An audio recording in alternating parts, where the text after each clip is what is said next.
Praise the Lord. Audio Bible எபேசியர் 6ஆம் அதிகாரம். பிள்ளைகளே, உங்கள் பெற்றாருக்கு கர்த்தருக்குள் கீழ்ப்படியுங்கள், இது நியாயம்.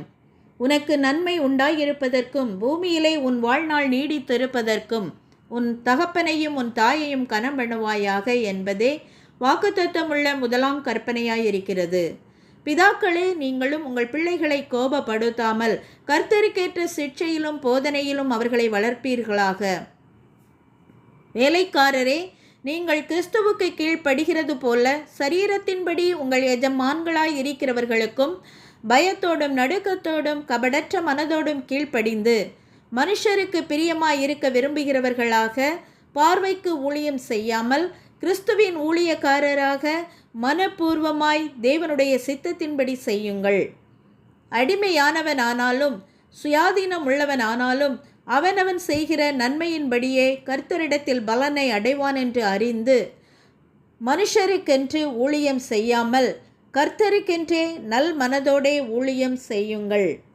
எஜமான்களே, அப்படியே நீங்களும் வேலைக்காரருக்கு செய்ய வேண்டியவைகளை செய்து அவர்களுக்கும் உங்களுக்கும் எஜமானானவர் பரலோகத்தில் இருக்கிறார் என்றும் அவரிடத்தில் பட்சபாதம் இல்லை என்றும் அறிந்து கடும் சொல்லை விட்டுவிடுங்கள். கடைசியாக, என் சகோதரரே, கர்த்தரிலும் அவருடைய சத்துவத்தின் வல்லமையிலும் பலப்படுங்கள். நீங்கள் பிசாசின் தந்திரங்களோடு எதிர்த்து நிற்க திராணி உள்ளவர்கள் ஆகும்படி தேவனுடைய சர்வாயுத வர்க்கத்தையும் தரித்து கொள்ளுங்கள். ஏனெனில் மாம்சத்தோடும் இரத்தத்தோடும் அல்ல, துரைத்தனங்களோடும் அதிகாரங்களோடும் இப்பிரபஞ்சத்தின் அந்தகார லோகாதிபதிகளோடும் வான மண்டலங்களில் உள்ள பொல்லாத ஆவிகளின் சேனைகளோடும் நமக்கு போராட்டம் உண்டு. ஆகையால் தீங்கு நாளிலே அவைகளை நீங்கள் எதிர்க்கவும் சகலத்தையும் செய்து முடித்தவர்களாய் நிற்கவும் திராணி உள்ளவர்கள் ஆகும்படிக்கு தேவனுடைய சர்வாயுத வர்க்கத்தையும் எடுத்து கொள்ளுங்கள்.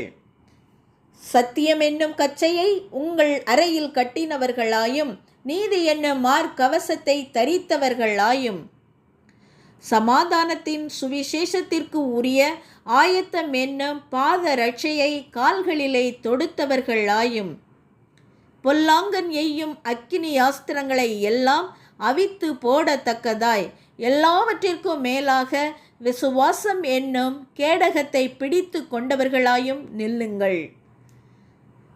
இரட்சணியம் என்னும் தலை சீராவையும் தேவ வசனமாகிய ஆவியின் பட்டயத்தையும் எடுத்து கொள்ளுங்கள். எந்த சமயத்திலும் சகல விதமான வேண்டுதலோடும் விண்ணப்பத்தோடும் ஆவியினாலே ஜெபம் பண்ணி அதன் பொருட்டு மிகுந்த மன உறுதியோடும் சகல பரிசுத்தவான்களுக்காகவும் பண்ணும் வேண்டுதலோடும் விழித்து கொண்டிருங்கள்.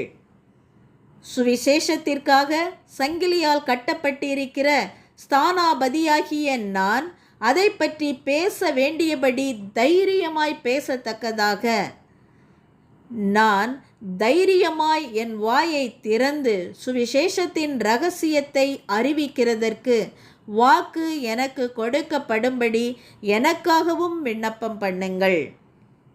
அன்றியும் எனக்கு அடுத்த காரியங்களும் என் சுக செய்திகளும் உங்களுக்கு தெரிய வரும்படிக்கு அவைகளை எல்லாம் நமக்கு பிரியமான சகோதரனும் கர்த்தருக்குள் உண்மையுள்ள ஊழியக்காரனுமாய் இருக்கிற தீகிக்கு உங்களுக்கு அறிவிப்பான்.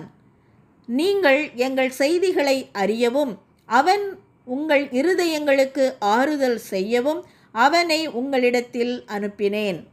பிதாவாகிய தேவனாலும் கர்த்தராகிய இயேசு கிறிஸ்துவினாலும் சகோதரருக்கு சமாதானமும் விசுவாசத்தோடு கூடிய அன்பும் உண்டாவதாக. நம்முடைய கர்த்தராகிய இயேசு கிறிஸ்துவினிடத்தில் அழியாத அன்புடனே அன்பு கூறுகிற யாவரோடும் கிருபை உண்டாயிருப்பதாக. ஆமென். Praise the Lord. ஹல்லேலூயா.